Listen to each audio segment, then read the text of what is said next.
Fatima's POV. Ang tunog ng bakal na pintuan ay tila isang hatol ng katapusan para kay Fatima.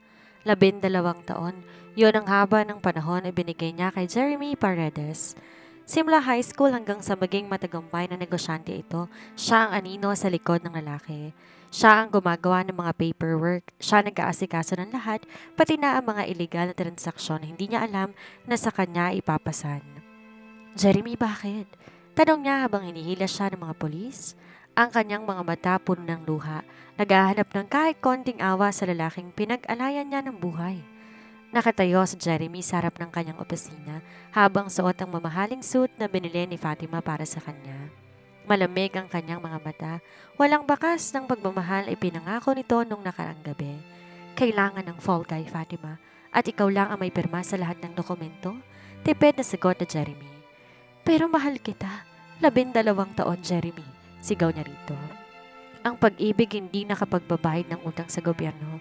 Malamig na tugon ng lalaki bago tumalikod habang isinasakay siya sa mobil ng pulis. Nakita niyang isang babaeng lumabas mula sa likod ni Jeremy, si Chloe, ang pinsan ng karibal nila sa negosyo. Nakita niya inakbayan ni Jeremy ang babae at tinagkan sa noo. Doon na gumuho ang mundo niya. Hindi lang siya nawala ng kalayaan, nawalan din siya ng rason para mabuhay. Sa loob ng madilim na selda, tanging hagulgol ng mga preso ang naririnig niya. Ngunit sa puso niya may nabubuong isang apoy. Isang apoy na hindi basta-basta matutupok. Jeremy Paredes, bulong niya sa dilim. Darating ang araw na ang mga luhang to'y magiging dugo na ipapahid ko sa mukha mo. Ang unang gabi sa loob ng Correctional Institution for Women ay tila isang walang katapusang bangungot. Ang amoy ng pawis, kalawang at mamasang semento ang naging bagong pabango ni Fatima. Wala nang malambot na kama sa penthouse si Jeremy. Tanging manipis na banig sa matigas na sahig ang naghihintay sa kanya. Hoy baguhan, bakit ka naririto? May napaslang ka ba? Isang matandang preso na may malalim na bilat sa mukha ang lumapit sa kanya, si Aling Norma, ang tinaguriang mayor ng selda. Hindi siya sumagot bagkos, nakatulala lang siya sa malamig na pader. Sa utak niya ay paulit-ulit na nagpe-play ang eksena kung paano siya tinalikuran ni Jeremy. 12 taon, Jeremy. 12 taon kitang binuo, pero sa isang iglap sinira mo ko? Huwag mong iyakan ang lalaking nagpakulong sa'yo, wika ni Aling Norma. Dito sa loob, dalawa lang pagpipilian mo, ang maging biktima habang buhay o ang maging parang hayop na lalabas dito. Sa unang taon, dumana siya ng bugbog, hindi lang mula sa mga kapwa preso na nais siyang subukan, kundi mula sa balitang nakakarating sa kanya sa labas. Isang lumang dyaryo ang nakarating sa kanyang mga kamay. Doon, nakita niya ang litrato ni na Jeremy at Chloe sa isang magkarabot ang granding kasal. The Billionaires Union, Jeremy Paredes, Maris Eres, Chloe Galvez. Nanginginig ang kamay niya habang pinupunit ang mukha ni Jeremy sa dyaryo.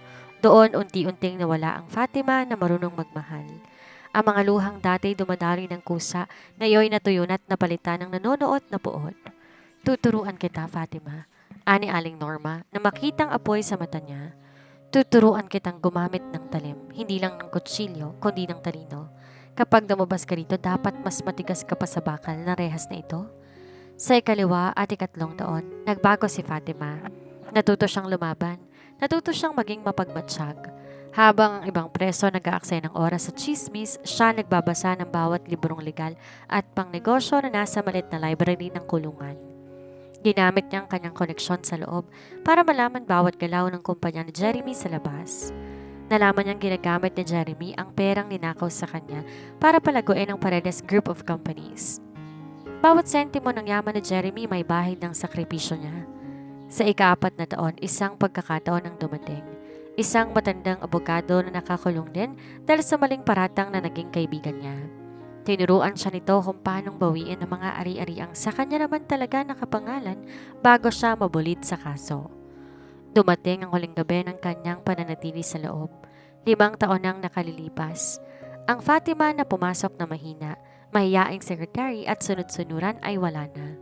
Ang nakatayo sa harap ng salamin ng banyo, isang babaeng may mga matang tila kristal sa lamig. Matalas, kalkulado at walang takot. Hinatid siya ni Aling Norma sa pinto ng laya. Humayo ka at gawin mong impyernong buhay ng mga taong nagnakaw ng kabataan mo. Tumango lang siya at yumakap sa matanda. Salamat po, Aling Norma. Maya-maya lumabas na siya sa tarangkahan. Ang sikat ng araw humahagkan sa kanyang balat, ngunit wala siyang nararamdamang init. Ang tanging nararamdaman niya ay inggit at bigat na isang pangako. Jeremy, Chloe, maghanda kayo? Bulong niya sa hangin. Dahil ang babaeng pinakulong ninyo ay wala na at ang nagbabalik ngayon ay ang inyong magiging kapahamakan. Sumakay siya sa isang itim na sasakyang naghihintay sa kanya sa labas. Isang sasakyang kinuha niya gamit ang mga natitirang baraha na itinago niya bagong trahetsya. Sa loob ng sasakyan, binuksan niya ang isang folder. Litrato yon ni Jeremy na masayang nakangiti. Kinuha niya ang isang lighter at siniliban ang sulok ng litrato. Habang tinutupok ng apoy ang mukha ng lalaki, isang mapait na ngiti ang sumilay sa kanyang mga labi. Tapos na ang pagdurusa. Ngayon, ang paniningil naman ang magsisimula. Sa harap ng salamin sa isang presidential suite ng isang 5-star hotel, tinignan ni Fatima ang kanyang sarili. Hindi na siya ang babaeng nakasuot ng kupas na orange uniform. Ngayon, suot niya ang isang blood red backless gown na tila humahalik sa bawat kurba ng kanyang katawan. Ang kanyang buhok maayos na nakastyle at ang kanyang mga mata na dati puno ng pagsamo, meron ng kislap ng panganib. Ma'am, handa na pong lahat? Wika ni Marcos, ang kanyang personal assistant at ang lalaking binuo niya ang katapatan habang nasa loob pa siya ng kulungan. Si Marcos ang anak na matandang abogado na tumulong sa kanya sa loob, isang henyo sa tech at pananalapi. Ang mga imbitasyon? Malamig na tanong niya habang sinusuot na isang diamond necklace. Nakarating na sa lahat ng membro ng board ng Paredes Group at sigurado ko naroon si Jeremy kasama ng kanyang asawa, sagot ni Marcos. Isang mapait na ngiti ang sumilay sa kanyang labi. Ang gabing to ay ang engranding ball ng Philippine Business Elite, kung saan igagawad ang titulong Businessman of the Year, isang parangal na alam niyang matagal nang pinapangarap ni Jeremy. Pagdating sa venue, tila huminto ang mundo nang bumukas ang pinto ng Grand Ballroom. Ang bawat mata nakatuon sa babaeng naglalakad ng may otoridad at gilas. Ang bulungan agad na kumalat sa paligid. Sino siya? Napakaganda. Parang pamilyar ang mukha niya pero masyado siyang sophisticada. Hindi na siya pinansin ng mga nagbubulungan. Sa gitna ng crowd nakita niyang target, si Jeremy Paredes. Nakatayo to sa gitna, may hawak na baso ng wine at nakikipagtawanan sa mga maimpluwensyang tao. Sa tabi nito ay si Chloe na kumikinang sa mga alahas na alam niya galing sa pera ng kumpanyang siya ang nagpatatag. Humakbang siya papalapit. Bawat tapak ng kanyang high heels sa marmol na sahig, tila tunog ng orasan na nagbibilang ng nalalabing sandali ng katahimikan ni Jeremy. Nang maramdaman ng lalaki ang presensya ng isang tao sa kanyang likuran, dahan-dahan tong lumingon. Ang baso ng wine na hawak nito ay muntik ng mabitawan. Nanlalaki ang mga mata nitong nakatitig sa kanya. Fatima? Pabulong na wika nito. Good evening, Mr. Paredes. Bati niya rito. Masyado bang maagang pagbabalik ko mula sa bakasyon? Napalingon din si Chloe. Ang mataray na mukha nito ay agad na palitan ng pandidiri at takot. Anong ginagawa ng isang ex-convict dito? Security, bakit nakapasok ang basurang to? Ngumiti lamang siya dito. Easy, Chloe. Hindi ako pumasok dito bilang basura. Pumasok ako rito bilang ang bagong may-ari ng 30% ng shares ng kumpanya ninyo. Ako na ngayon ang pinakamalaking shareholder. Tila tinamaan ng kidlat si Jeremy. Ano? Paano? Ginamit ko lang ang tinatago kong assets bago mo ako pinakulong. Jeremy, yung mga assets na akala mo'y nakuha mo ng lahat, pero nakalimutan mong mas matalino pa ako kaysa sa'yo. Lumapit siya ng bahagya kay Jeremy. Iniabot niya ang isang baso ng champagne mula sa dumaang waiter. Tinaas niya ito bilang pag-toast para sa muli nating pagkikita, Jeremy, at para sa simula ng iyong unti-unting pagbagsak. Anito bago ininom ang alak. Tumingin siya ng direkta sa mga mata nito. Nakita niya ang takot, ang pagkarito at ang isang emosyon na hindi niya inaasahan. Paghanga, ngunit huli na ang lahat. Ang paghangang iyon ay hindi na makakapagligtas ng lalaki mula sa impyernong inihanda niya. Fatima, mag-usap tayo, pagmamakaawa ni Jeremy. Hinawakan itong braso niya pero agad niya itong iwinaksi. Huwag mong dungisan ang gown ko ng mga kamay mong madugo, Mr. Paredes. Aniya sa harap ng maraming tao na ngayon nakatingin na sa kanila. Ang usapan natin sa loob na ng boardroom. Doon ko ipapakita sa iyo kung paano mawala lahat ng pinaghirapan mong nakawin sa akin. Maya-maya tumalikod siya. Ramdam niya ang titig ni Jeremy sa kanyang likuran. Alam niya nagsisimula pa lang ang laro.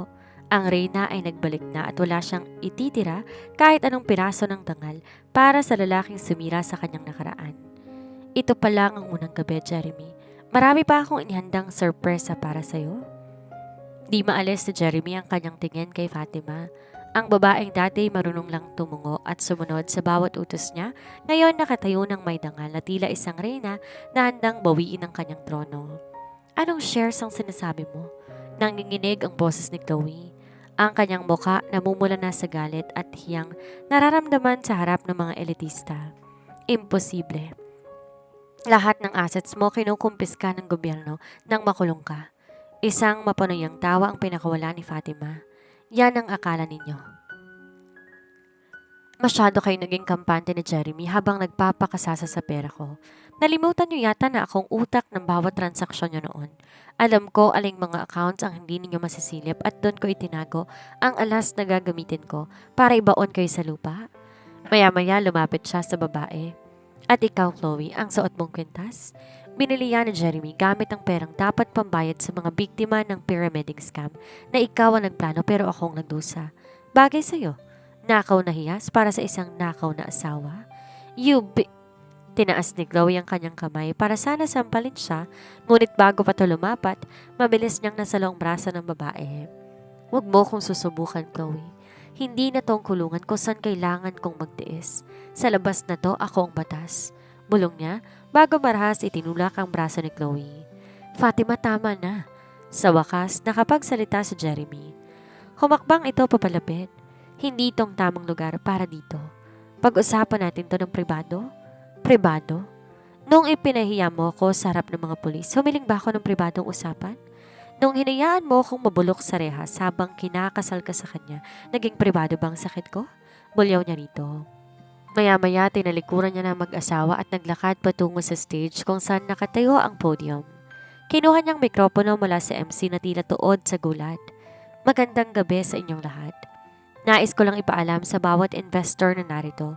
Ang Paredes Group ay sasailalim sa isang major audit simula bukas. Bilang bagong major shareholder, hindi ko papayagan ang pera ninyo mapunta lang sa luho ng isang lalaking walang isang salita. Nagkagulo ang mga tao. Ang mga investors nagsimulang magbulungan. Ang ilan ay direktang tumingin kay Jeremy ng may pagdududa. Ang reputasyong iniingatan ni Jeremy ng 5 taon, gumuho sa loob lamang ng ilang minuto. Pagkatapos ng kanyang anunsyo, lumabas siya sa terrace ng hotel para huminga ng sariwang hangin. Ramdam niya ang panginginig ng kanyang mga kamay, hindi dahil sa takot, kundi dahil sa adrenaline ng unang bugso ng kanyang paghihigante. Magaling, masyadong magaling, Fatima. Lumingon siya at nakita si Jeremy nakatayo sa dilim ng entrance. Ano pang ginagawa mo rito?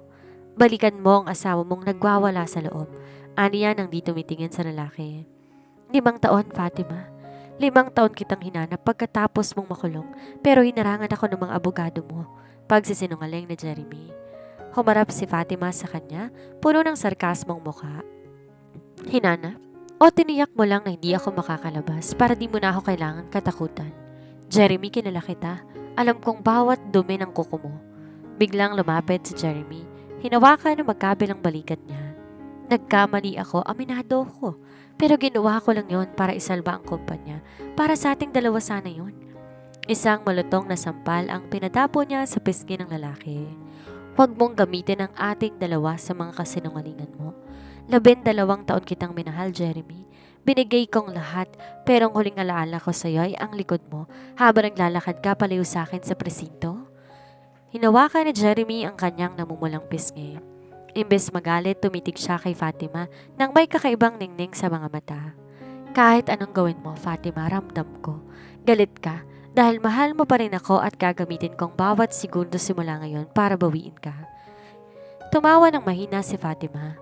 Mahal? Jeremy, ang tanging nararamdaman ko sa iyo ay ang kagustuhan na makita kang gumagapang sa putik at sisiguraduhin ko.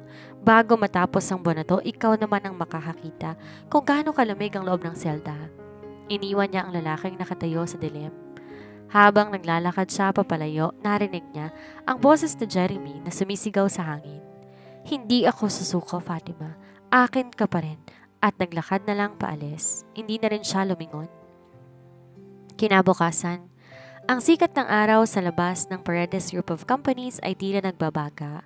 Ngunit sa loob ng ballroom mas matindi pa ang init na nararamdaman ng bawat opisyales. Nakaupo siya sa dulo ng mahabang lamesa. Anong ibig sabihin nito, Fatima? Pagalit na tanong ng isa sa mga board members. Isang matandang lalaki na matagal ng loyalista ni Jeremy. Hindi ka pwedeng basta-basta pumasok dito at mag-utos ng audit.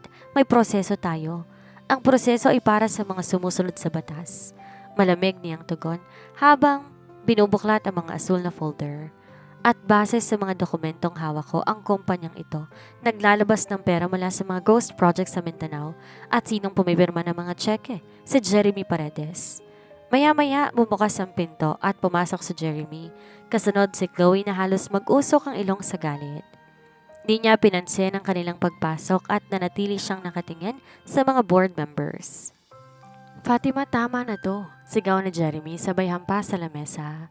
Gusto mo ba talagang sirain ang kumpanya na ikaw mismo ang nagpagod na itayo? Isipin mo ang mga empleyado, huwag mo kong gamitan ng konsensya, Jeremy. Wala ka niyan noong iniwan mo ko sa kulungan.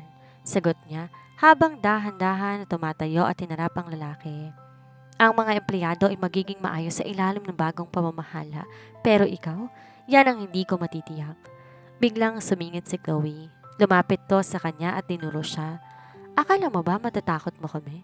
Isang tawag ko lang sa tatay ko, mabubura ka na sa mapang ito. Ex-convict? Wala kang puwang sa mundo namin. Ngumiti lamang siya. Ang tatay mo, si Don Galvez, yung matandang mahilig sa sugal at may mga utang na hindi mabayaran sa bangko sa Singapore. O Chloe, hindi mo ba alam? Binili ko na rin ang mga utang niya. Sa madaling salita, pag-aari ko na rin ang mansong inuuwian ninyo.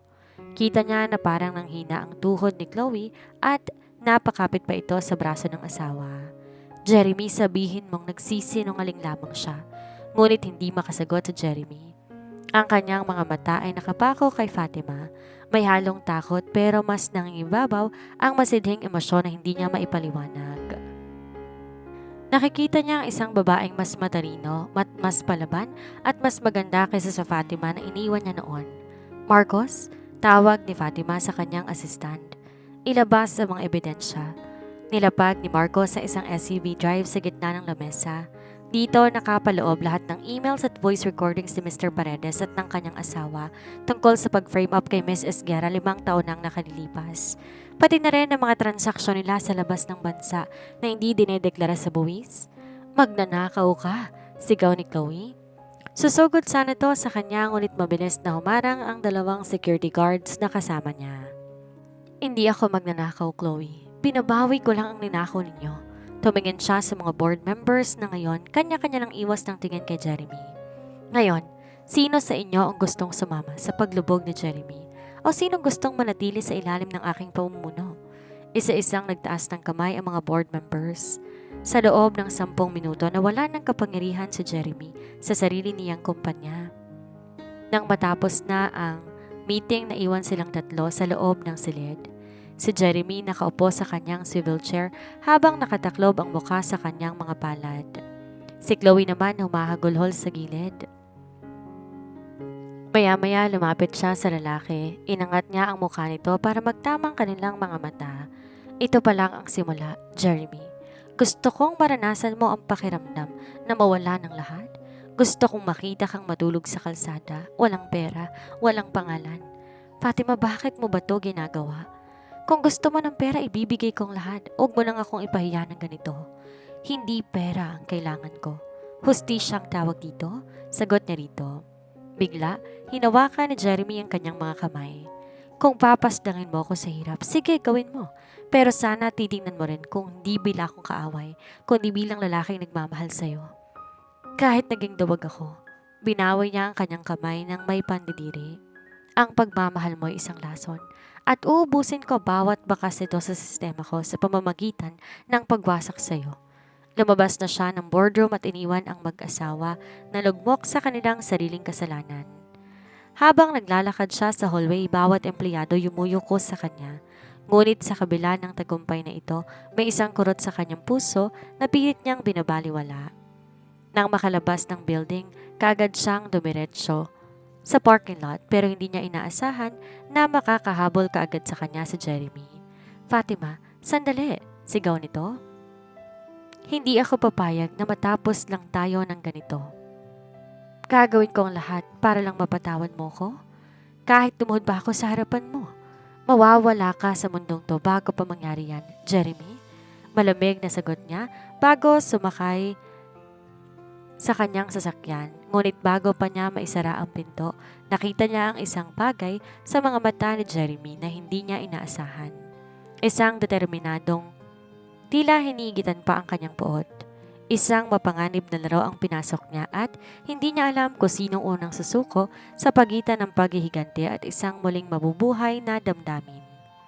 Sa kabilang banda, ang bawat sulok ng bagong opisina ni Fatima ay nagniningning sa karangyaan.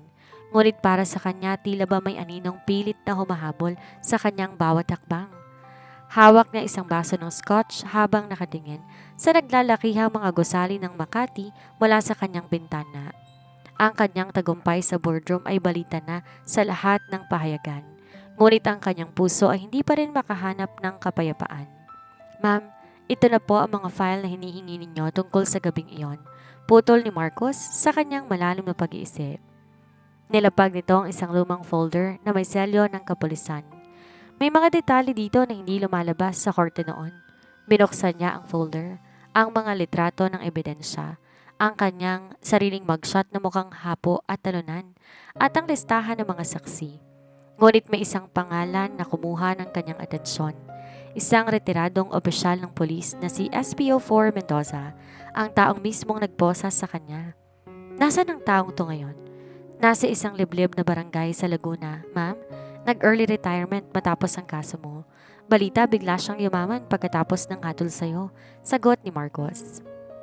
Kagad nangunot ang noon niya. Ang bayad sa pananahimik. Kinagabihan, hindi nakatiis si Fatima. Gamit ang kanyang sariling sasakyan, tinunton niya ang Laguna. Gusto niyang malaman ang katotohanan. Gusto niyang marinig kung paano siya ibinenta ni Jeremy sa mga otoridad. Ngunit pagdating niya sa lumang bahay ni Mendoza, isang pamilyar na sasakyan ang nakaparada sa labas. Isang itim na SUV na may plakang kabisado niya kay Jeremy. Mabilis siya na nagtago sa gilid ng mga puno at dahan-dahang lumapit sa bukas na bintana ng bahay. Doon, nakita niya si Jeremy nakatayo habang hawak sa kwelyo ang matandang pulis. Sabihin mo sa akin ang totoo, Mendoza, bulyaw ni Jeremy. Sino ang nag-utos sa iyo na itanim ang ebidensya sa kotse ni Fatima? Alam ko, hindi lang ako ang kausap mo noon. Sir Jeremy, ang asawa niyo, si Ma'am Chloe po at ang tatay niya, sila ang nag-utos na siguraduhin hindi makakalabas si Fatima. Sabi niyo noon, kailangan lang siyang matakot para lumayo sa iyo, pero sila, gusto nila na mabulok na siya sa loob. Natigilan si Fatima sa labas. Alam niya, tuso ang babae, pero ang revelasyon na si Jeremy ay tila walang alam sa tunay na bigat ng planong ibaon siya ay nagdulot yon sa kanyang kaisipan. Walang hiya, ma, sigaw ni Jeremy sabay tulak sa matanda. Dahil sa inyo, nawala ang 12 taon ko. Dahil sa inyo, kinamumuhian ako ng tanging babaeng minahal ko. Pero tinanggap mo ang pera. Sir, gante ng matanda. Nanahimik ka dahil natatakot ka rin kay Don Galvez. Hindi pa nakakapagtago si Fatima, humakbang na siya papasok sa pinto. Kaya bang dali sa'yo para lang talikuran ako? Dahil mas mahalaga sa iyong pera kaysa kalayaan ko? Napalingon si Jeremy. Baka sa kanyang muka ang matinding gulat at pait. Fatima, kanina ka pa ba dyan? Sapat na para malaman kung pare-pareho kayong basura. Malamig na sabi ni Fatima. Lumapit siya kay Mendoza at tiningnan ito ng diretso sa mga mata. Lahat ng yaman mo, kukunin ko. At sisiguraduhan kong sa kuluyang tinutuluyan ko, doon ka rin magtatapos. Humarap din siya kay Jeremy. At ikaw, wag mong iisipin, narinig ko na may makakapagpabago pa sa plano ko. Kung di mo man ako direktang tinapos sa loob, hinayaan mo namang malusaw ang kaluluwa ko. Pareho lang yon, Jeremy, Fatima. Makinig ka. Hinabol siya ni Jeremy hanggang sa labas. Hinawakan nito ang kanyang braso. Hindi ko alam na ganon katindi ang gagawin nila. Akala ko makukuha kita pagkalipas sa ilang buwan, pero hinarangan ako ni Doc Galvez. Tinakot nilang buhay mo sa loob. Isang malakas sa sampal ang itinugon niya sa lalaki. Ang duwag mo, Jeremy, at ang mga duwag walang puwang sa buhay ko. Gagawin ko ang lahat, Fatima. Bulong nito habang tumutulo ang luha. Kung kailangan ubusin ko ang sarili kong dugo para lang maniwala ka, gagawin ko. Mula ngayon, ako ang magiging proteksyon mo laban sa mga Galvez. Kahit ikaw pa ang pumaslang sa akin sa huli. Sumakay na si Fatima sa sasakyan at mabilis tong pinaharurot. Iniwan si Jeremy sa gitna ng madilim na kalsada. Ang puot na dati malinaw ngayon nababahira ng mga anino ng nakaraan na hindi niya inaasahan. Ang gabi sa mansyon ni Fatima ay tahimik, ngunit ang kanyang isipan ay tila isabang nagangarit na karagatan. Ang revelasyon sa Laguna ay nag-iwan ng lamat sa kanyang determinasyon. Isang lamat na pilit niyang tinatakpan ng puot. Ngunit bago pa man niya maisaayos ang kanyang susunod na hakbang, isang balita ang gumulantang sa kanya kinabukasan. Ma'am, kailangan niyo po itong makita? Bungad ni Marcos, bitbit ng isang tablet. Sa screen, bumunga na isang live newsfeed. Si Jeremy Paredes, ang dating makapangyarihang CEO, nasa harap ng media. Ngunit hindi ito ang Jeremy na kilala ng lahat. Wala na ang kanyang mamahaling suit. Ang suot nito ay isang simpleng barong at ang kanyang mukha bakas ng pagod at pagsisisi. I am here today to announce my immediate resignation from all positions in the business world. Pahayag ni Jeremy sa harap ng mga kumikistap na kamera. At nais ko ring aminin na 5 taon nang nakalilipas, isang inosenteng babae ang nagdusa dahil sa aking katuwagan. Fatima Esguerra, kung nasaan ka man, sisimulan ko na ang pagbabayad sa lahat ng kasalanan ko. Kagad na nabitawan niya ang kanyang hawak na envelope. Anong laro ito, Jeremy? Bulong niya. Kinahaponan. Habang papasok siya sa opisina ng Paredes Group, nang iyon pag-aari na niya, nakita niya ang isang kumpol ng mga tao sa labas ng gusali. Sa gitna ng sikat ng araw, nakatayo si Jeremy, bitbit ng isang malaking karatula na may nakasulat, I am guilty, I deserve no mercy. Walang bodyguards, walang proteksyon. Hinahayaan itong sariling kutyain ng mga dumadaan at videohan ng mga osisero. Ma'am, gusto niyo po bang ipatawag ang security para paalisin siya? Tanong ng head guard sa kanya. Tumingin siya sa labas ng bintana. Hayaan niyo siya. Gusto niyang maging martir, pues ibibigay natin sa kanya ang gusto niya. Ngunit hindi tumigil doon si Jeremy. Lumipas pa ang 3 araw, naroon pa rin to sa tapat ng kanyang opisina. Ang balat nito ay nasunog na ng araw at ang katawan ay tila ba bumigay na sa pagod. Sa 4 gabi, hindi na siya nakatiis. Lumabas siya mula sa lobby. Nakita niya si Jeremy nakasandal sa pader at tila nawawalan na ng malay. Tama lang drama, Jeremy. Hindi mo ko makukuha sa ganitong palabas. Alam nating dalawa, natuso ka. Pilit na tumayo ang lalaki. Hindi ito drama, Fatima. Sabi mo gusto mong makita akong gumapang sa putik. Narito na ako. Sinisira ko ng sarili kong pangalan, ang sarili kong dangal. Dahil wala nang halaga ang mga yon kung wala ka. Wala na akong pakialam pa sa'yo, sigaw niya rito. Kahit pumanaw ka sa harapan ko, hindi magbabagong katotohanan na 5 taon akong nabulok sa selda. Sakin mo ko, saktan mo ko, pero wag mo lang akong itataboy ng ganito, pagsusuma mo ni Jeremy. Habang sa kabilang dako, mula sa loob na isang madilim na sasakyan sa hindi kalayuan, nanonood si Chloe. Ang kanyang mukha ay parang demonyo sa galit. Gusto mong tapusin ang buhay ko para sa kanya? Jeremy? Sige, pagbibigyan kita. Bulong ni Chloe. Kinuha niya ang telepono at may i-denial na numero. Gawin niyo ng plano. Siguraduhin ninyong hindi lang si Fatimang mawawala, kundi pati ang lalaking ayaw niyang makinig sa akin. Hindi alam ni Fatima na sa kabila ng pagsisisi ni Jeremy, isang mas malaking panganib pa ang papalapit. Isang bitag na hindi lang hiya ang kukunin kung hindi buhay. Tumayo ka na, Jeremy. Malamig na sabi niya. Kung gusto mong bumawi, panunayan mo sa parang hindi nakaka-iskandalo dahil bukas sisimulan na natin ang paglilibang sa mga Galvez at kailangan kita para doon. Ang loob ng sasakyan ni Fatima ay nababalot na nakabibinging katahimikan habang binabaybay nilang daan pabalik sa kanyang mansyon. Sa tabi niya ay si Jeremy na tila isang anino lamang na dati niyang kinatatakutan. Hindi siya makapaniwala na ang lalaking kinatatakutan niya ay narito ngayon, nakayoko at naghihintay ng kanyang bawat kumpas. Huwag mong isiping pinasakay kita rito, pinapatawad na kita. Panimula niya habang ang mga matay na natiling nakatuon sa kalsada. Gagamitin lang kita. Ikaw ang nakakaalam ng bawat butas sa seguridad ni Don Galvez at ang bawat illegal na bank account ni Chloe. Ibibigay mo sa akin lahat ng yon, kahit ano, Fatima. Mahinang sagot ni Jeremy. Kahit ang sarili kong leeg, ilalapit ko sa patalim mo basta't makuha mong hustisyang kailangan mo.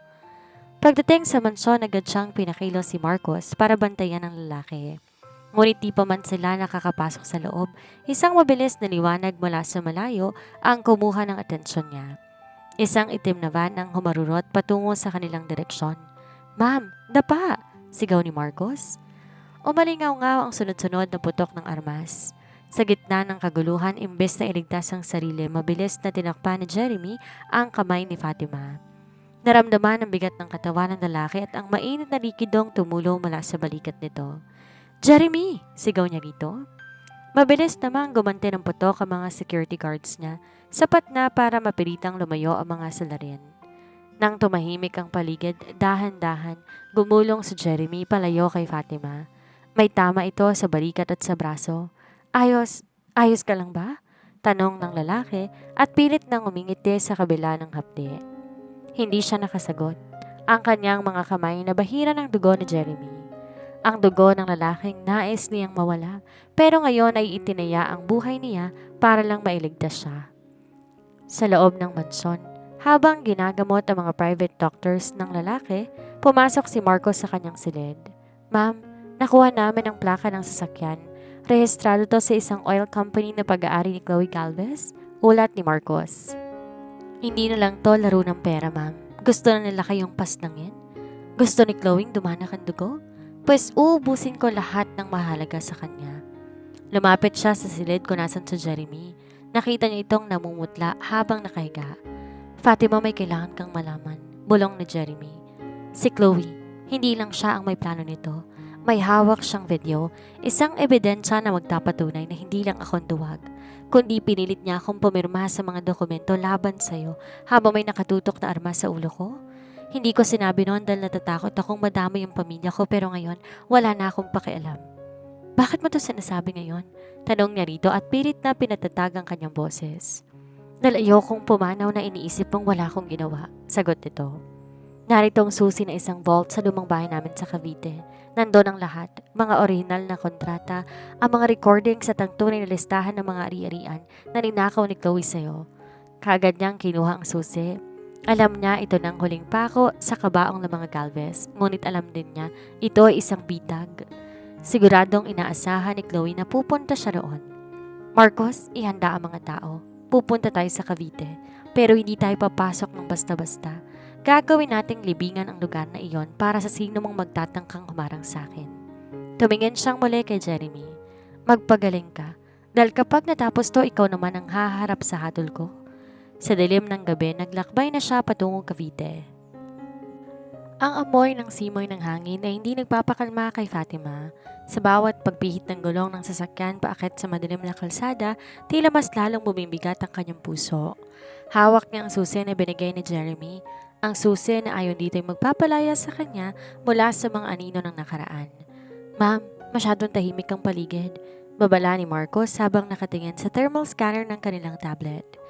May 3 sasakyan na nakatago sa likod ng rest house. Mukhang alam nila na darating tayo. "Hayaan mo sila," malamig na tugon niya. "Hindi ako narito para magtago. Nandito ako para tapusin ang sinimula nila." Pagdating sa harap ng lumang rest house ng mga paredes, bumaba siya ng walang pag-aalinlangan. Bitbit niyang isang maliit na armas sa loob ng kanyang trench coat, handa sa anumang mangyayari. Pagpasok niya sa loob, ang bahay ay puno ng alikabok, ngunit sa gitna ng sala may isang lamparang nakasindi. Doon nakaupo si Chloe, kampanting humihitit ng sigarilyo habang may hawak na isang itim na folder. "Dumating ka rin, Fatima?" Nakangising bungad nito. "Akala ko naging baliw ka na dahil sa dugo ni Jeremy." Napakadramatiko, di ba? Ang dating bilyonaryo naging human shield para sa isang ex-convict. Nasaan ang vault? Diretsyong tanong niya. Hindi pinapansin ang pangungutya ng babae. Ang vault? Narito sa ilalim ng paanan ko. Pero bago mo makuha ang gusto mo, may gusto muna ako ipakita sa'yo. Isang bagay na hindi kayang sabihin sa'yo ng mahal mong si Jeremy. Inihagis ni Chloe ang isang tablet sa ibabaw ng lamesa. May nag-play na video recording. Sa gabi, 5 taon nang nakalilipas. Nakita niya si Jeremy na nakaluhod sa harap ni Don Galvez.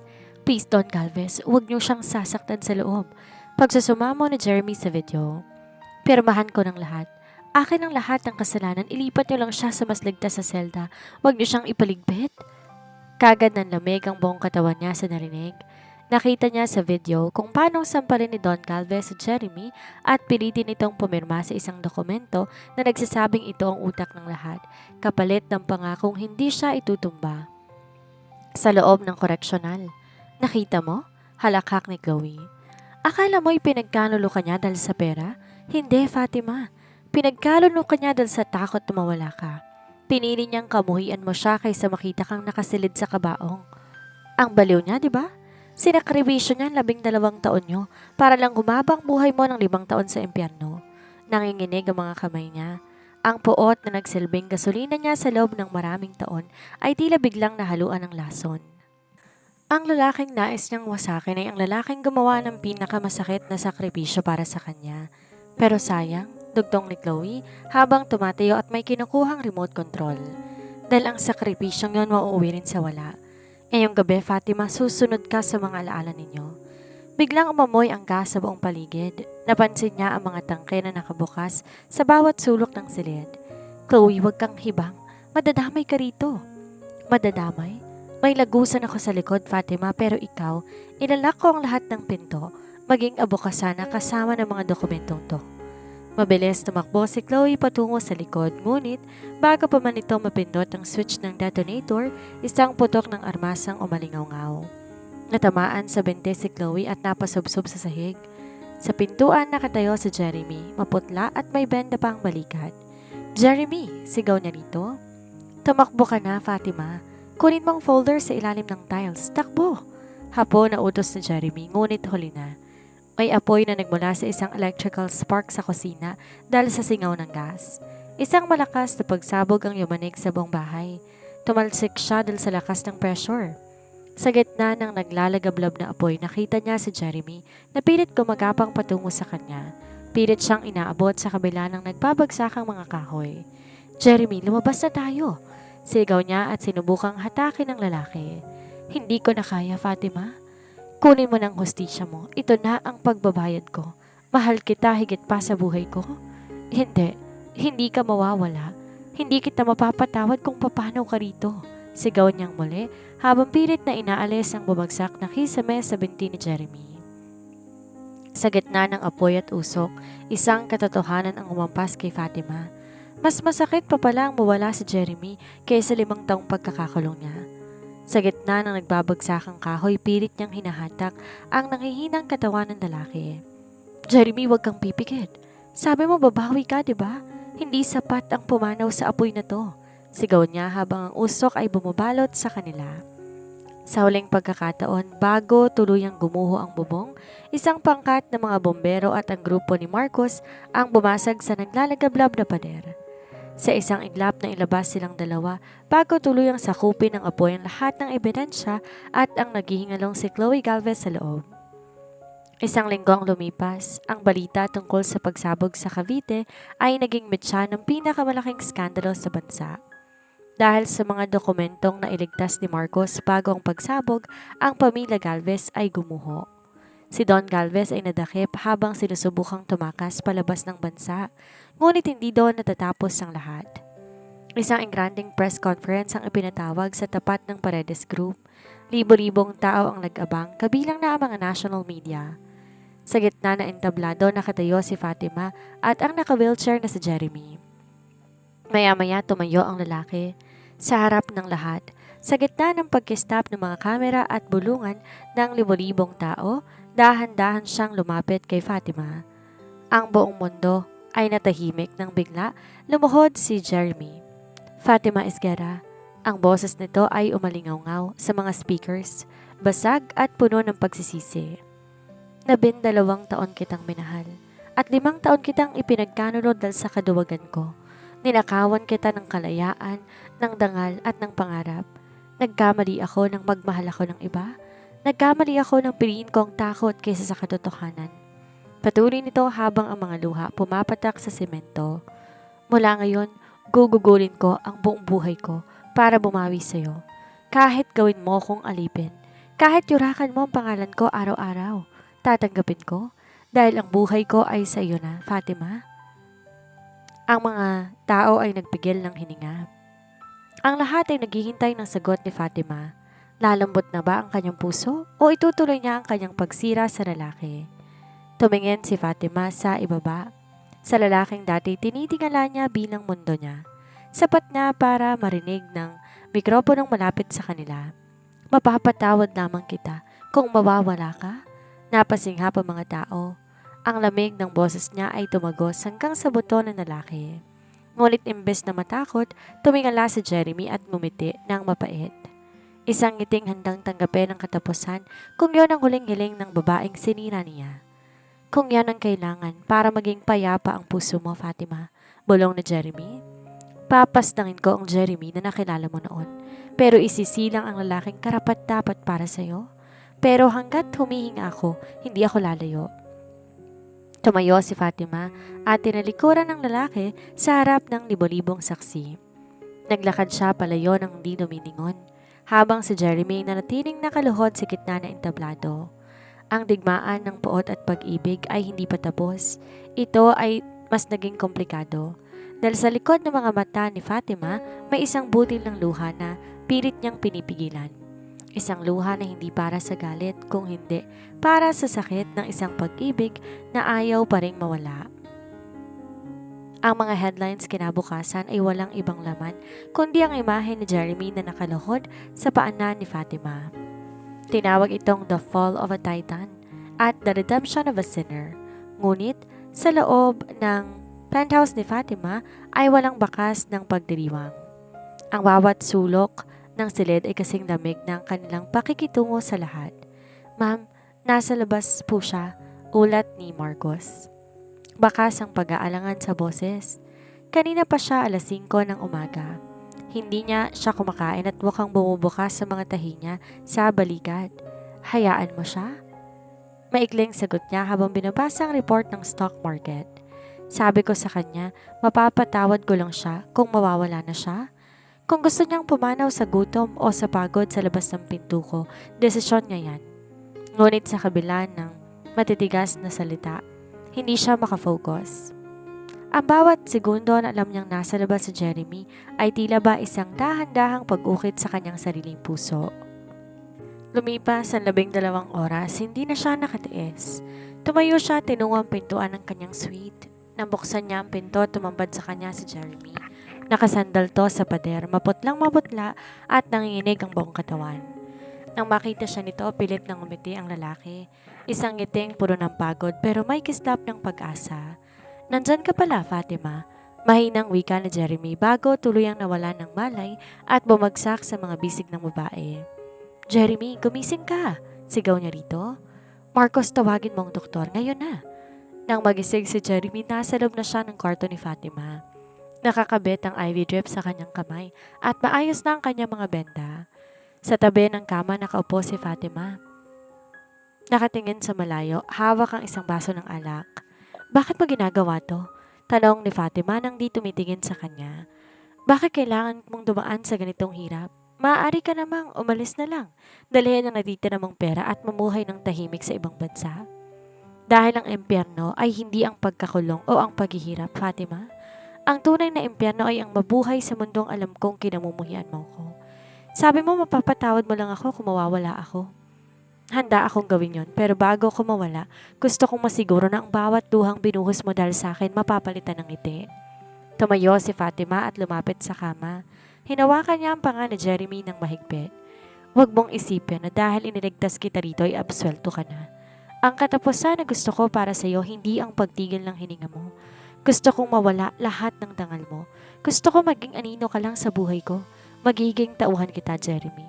Gagawin mo lahat ng maruruming trabaho para sa akin.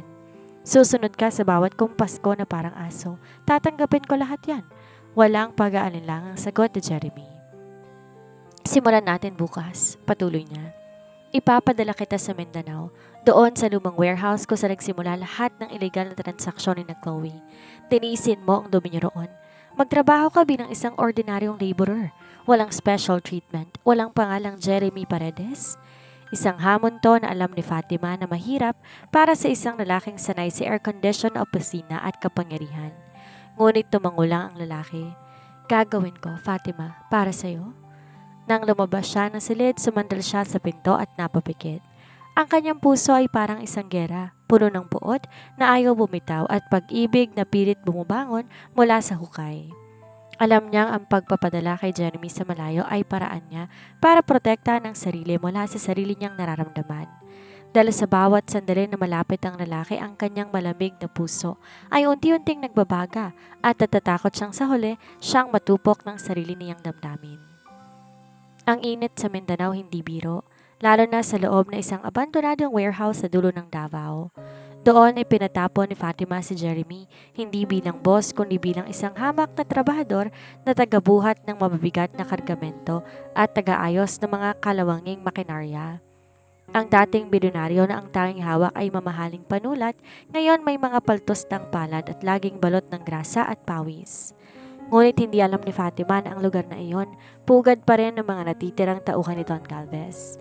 Mga armadong lalaking nawala ng kabuhayan dahil sa kanyang paghiganti. Hindi mapakali si Fatima. Hawak niya ang tablet na nagpapakita ng GPS tracker ni Jeremy. Isang linggo nang nakalilipas mula nang ipadala niya ito noon. Ma'am, may ulat mula sa site. Seryosong sabi ni Marcos habang mabilis pumapasok sa opisina. Ang warehouse sa Davao, sinalakay ng mga rebeldeng tauhan ng mga Galvez. Gusto nilang gawing bihag si Jeremy para makuha ang mga shares na hawak ninyo? Ilang taon ang nandoon? Higit sa 10, ma'am. At may mga bitbit silang matataas na kalibre ng armas. Ang security team natin doon na overpower nila. Ihanda ang private jet ngayon din. Pagdating sa Davao ang dilim ng gabi, binalot ng tunog ng mga putok ng armas at sigawan. Sa loob ng warehouse nakagapo si Jeremy sa isang sementadong poste. Duguan ang mukha niya, baka sa matinding bugbog mula sa mga tauhan ni Galvez. Nasaan ang firma ni Fatima? Sigaw ng leader ng mga rebelde, habang itinututok ang dulo ng arma sa sentido niya. Ibigay mo ang access sa offshore accounts o dito ka na mawawala. Pilit siyang tumingala. Sa kabila ng sakit, isang mapait na tawa ang kumawala sa kanyang mga labi. Kahit paslangin niyo ko, hindi niyo makukuha ang kahit isang sentimo kay Fatima. Ang buhay ko ay binigay ko na sa kanya at hindi ko hahayaang gamitin niyo ko para saktan siyang muli. Pwes, tatapusin na kita. Dahil sa galit, ikinasa ng leader ang armas. Ngunit bago pa man to makakalabit, isang malakas na pagsabog ang yumanig sa pintuan ng warehouse.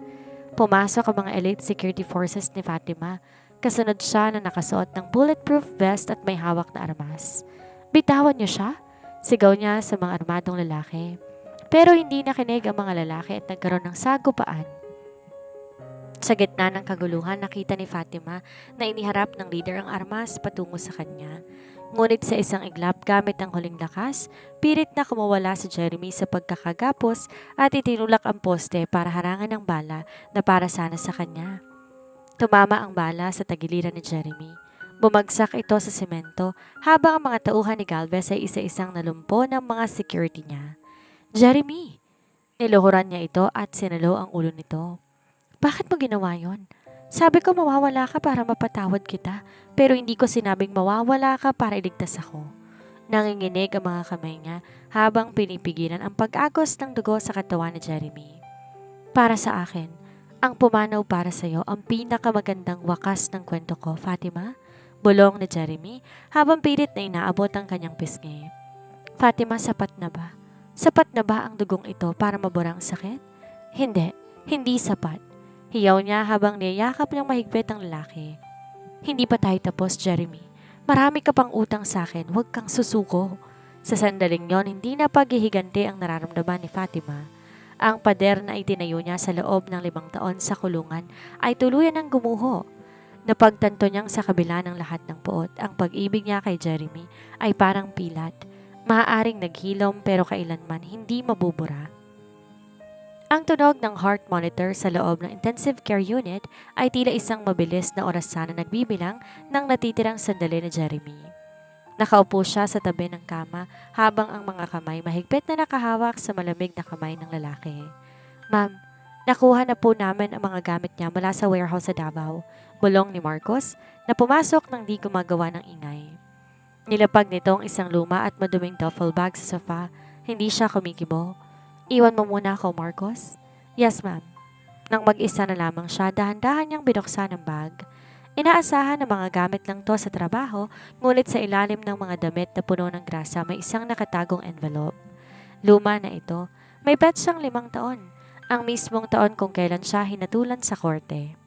Binuksan niya ang envelope at binasa ang sulat ng may pamagat na, "Para sa aking kalayaan. Fatima. Fatima, mahal ko. Alam kong sa mga oras na binabasa mo to, kinamumuhian mo na ako at tatanggapin ko yon. Mas gusto kong magalit ka sa akin at mabuhay kaysa mahalin mo ko pero naghihirap ka sa loob ng kulungang to. Hindi alam ni Don Galvez na bago ko pirmahan ang pag-ako mo sa kaso, gumawa ako ng kasunduan sa isang Swiss bank. Nilipat ko lahat ng personal kong yaman sa isang account na tanging ikaw lang ang makaka-access. Yon ang dahilan kung bakit hindi nila makuha-kuha ang perang hinahanap nila. At may isa pang katotohanan, Fatima. Noong gabing dinakip ka, hindi ako ang tumawag sa polis. Si Chloe ang gumawa nun para pilitin siya kapalit sa buhay mo sa loob. Pinagbantaan nila ang buhay mo, Fatima. Sabi nila at nakita nilang isang salita ko lang na ipinagtanggol ka. Tutuluyan ka na nila sa selda? Patawarin mo ako dahil naging duwag ako. Patawarin mo ako dahil mas pinili kong maging kontrabida sa buhay mo para lang masigurong makakalabas ka ng humihinga. Gamitin mo ang pera na iniwan ko sa account na to para wasakin ako. Wasakin mo ang mga paredes? Dahil sa dulo ng lahat, masaya akong makita na malayak at matapang kahit ako pa maging biktima ng galit mo. Hihintayin ko ang araw na babalik ka at kung kailangan mawala ako sa kamay mo para lang mapatawad mo ako, malugod kong tatanggapin. Nagmamahal, Jeremy. Kaagad niyang nabitawan ang sulat. Ang bawat salita ay parang sampal na gumising sa kanyang buong pagkatao. Ang 5 taon na akala niya ipagtataksil ni Jeremy ay 5 taon pala ng tahimik na pagdurusa at pagprotekta nito sa kanya mula sa malayo. Nilipat niya ang kanyang tingin sa lalaking puno ng mga tubo. Ang malamig na puso niya tuluyan ang nadurog. Hindi galit ang nananalitay sa kanya ngayon kundi isang matinding pagsisisi. Bakit, Jeremy? Hikbi niya habang sinusubsob ang mukha sa kamay ng lalaki. Bakit hindi mo sinabi? Bakit tinayaan mong maging ganito tayo? Maya-maya biglang bumilis ang tibok ng heart monitor. Nag-alarm ang mga makina. Nagkagulo ang mga nurse at doktor na pumasok sa silid. Ma'am, kailangan niyo pong lumabas. He's flatlining. Sigaw ng doktor. Hindi. Jeremy, lumaban ka. Hiyaw niya habang hinihila siya palabas ng mga nurse. Narinig mo ba? Pinapatawad na kita, huwag kang mawawala. Hindi sapat ang mawala para mapatawad kita, Jeremy. Kailangan mong mabuhay para makabawi ka sa akin. Sa gitna ng puting pasilyo ng ospital, napasalampak siya sa sahig. Isang panalangin ang napatawi sa kanyang mga labi. Isang panalangin para sa lalaking handang maging masama para lang siya ay maligtas. Ngunit sa loob ng silid, ang tunog ng mahabang beep ay tila hudyat na isang wakas na hindi niya inaasahan. Ang tunog ng mahabang beep sa loob ng ICU ay tila isang hatol na mas masakit pa sa anumang sentensya ng korte. Napakagulhol si Fatima habang pinapanood mula sa labas ng salamin kung paano gamitin ng mga doktor ang defibrillator kay Jeremy. Clear! Sigaw ng doktor. Umangat ang katawan ni Jeremy pero nanatiling guhit ang monitor. Again, clear! Nababan ka, Jeremy! Iyak niyang sigaw mula sa salamin ng ICU. Sa sandaling yon, biglang bumukas ang pinto ng ICU. Ang monitor ay muling tumunog ng mabilis. Ang tibok ng puso ni Jeremy ay tila bumalik. Fatima, isang mahinang tinig ang narinig sa loob. Sapat na para marinig din niya sa labas. Mabilis siyang pumasok sa loob ng ICU. Nakita niyang bahagyang nakadilat ang mga mata ni Jeremy. Ang mukha nito ay maputla pero ang kistap ng buhay naroon na. Narinig ko, Ang boses mo, bulong na Jeremy. Hinawakan niya mukha ng lalaki habang patuloy na dumadaloy ang kanyang luha. Huwag ka nang magsasalita. Narito na ako, tapos na ang lahat, Jeremy. Tapos na ang pagbabayad mo. Isang buwan na nakalilipas mula ng pag-aagaw buhay ni Jeremy sa ospital. Ang kumpanya matatag na sa ilalim ng pamumuno ni Fatima at ang lahat ng yamang ninakaw sa kanya ay nabawi na. Ngunit sa gitna ng tagumpay, may isang malaking pader pa rin na nakatayo sa pagitan nila ni Jeremy.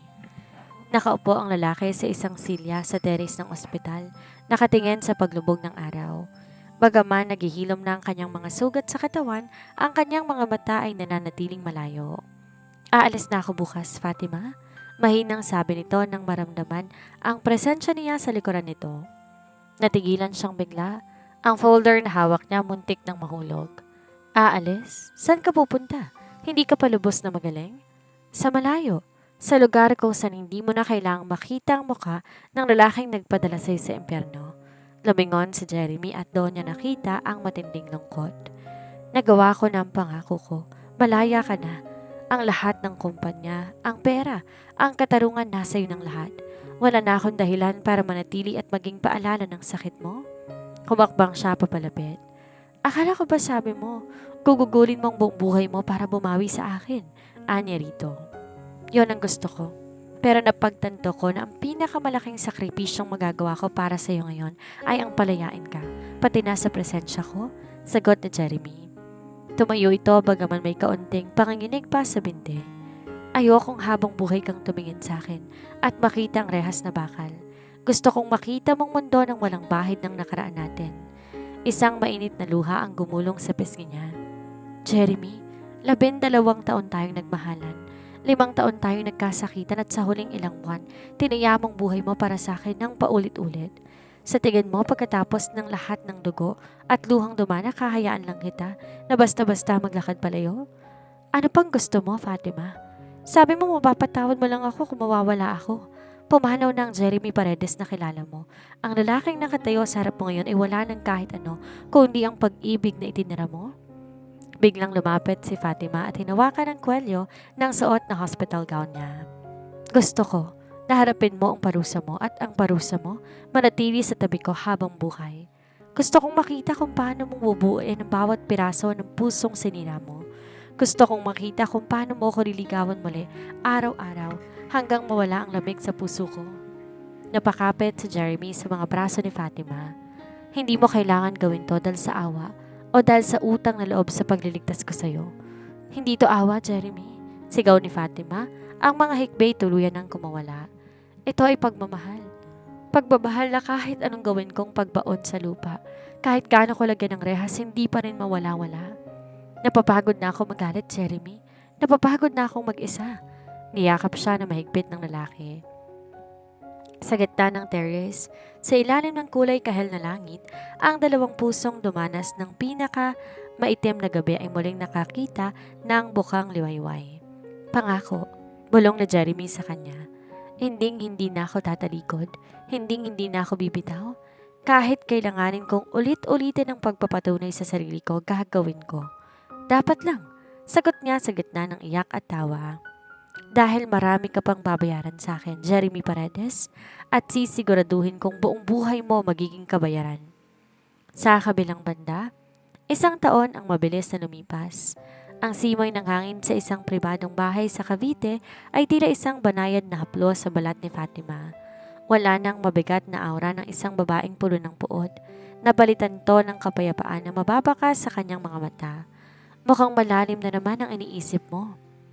Isang baritono at pamilyar na boses ang narinig niya mula sa likuran. Naramdaman niya ang pagyakap ni Jeremy sa kanyang bewang. Wala na ang mga benda sa katawan nito, tanging ang mga pilat na lamang ang naiwan. Hindi na rin to ang bilyonaryong kailangan ng suit para magmukhang makapangyarihan.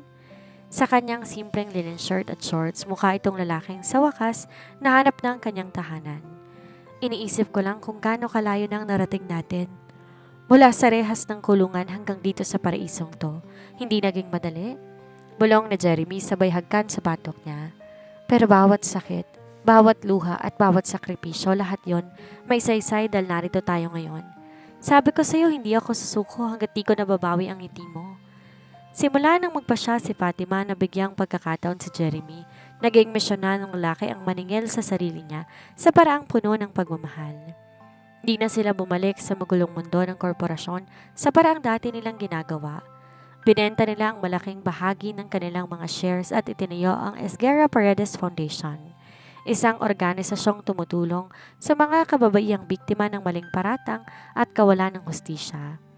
Ang paghihigante tuluyan ng pinalitan ng pagtulong. May sorpresa ako sa iyo, anang lalaki habang inilalabas sa isang maliit na velvet box mula sa kanyang bulsa. Binuksan niya ito at tumambad isang singsing na may asul na diamante. Ang kulay ng dagat at ang kulay ng kanilang bagong simula. Fatima, sa harap ng maraming tao noon, hinagkan ko ang mga paa mo bilang tanda ng pagsisisi. Ngayon, sa harap ng paraisong ito at ng langit, gusto kong hilingin na maging asawa kitang muli. Hindi dahil sa obligasyon, kung hindi dahil sa kanaraan, sa hinaharap na gusto kong buuin kasama ka. Will you marry me again? And for real this time. Napaiyak si Fatima, pero sa pagkakataong ito ay luha ng wagas na kaligayahan. Yes, Jeremy, paulit-ulit na oo. Habang sinusuot ni Jeremy ang singsing, sa daliri ni Fatima, tila naglaho ng lahat ng anino ng nakaraan. Ang 12 taon ng pag-ibig, ang 5 taon ng pagdurusa, at ang 1 taon ng paghihilom ay nagsanib para sa isang perpektong sandali. Aral ng kwento. Ang kwento ni na Fatima at Jeremy ay isang paalala na ang paghihigante ay maaaring magsilbing gasolina upang tayo ay makabangon. Ngunit ang kapatawaran lamang ang tanging makapagpapalaya sa ating kaluluwa. Ang tunay na hustisya ay hindi lamang matatagpuan sa pagpapakulong sa mga nagkasala, kundi sa pagbawi ng sariling kaligayahan na ninakaw ng puot. Ang pag-ibig kapag totoo ay handang dumaan sa apoy, magpakababa sa putik at tumanggap ng katapusan ng sariling dangal upang maituwid lamang isang pagkakamali. Dahil sa dulo ng bawat madilim na kabanata, laging may nakalaang bagong simula para sa mga pusong marunong magpatawad at muling magtiwala.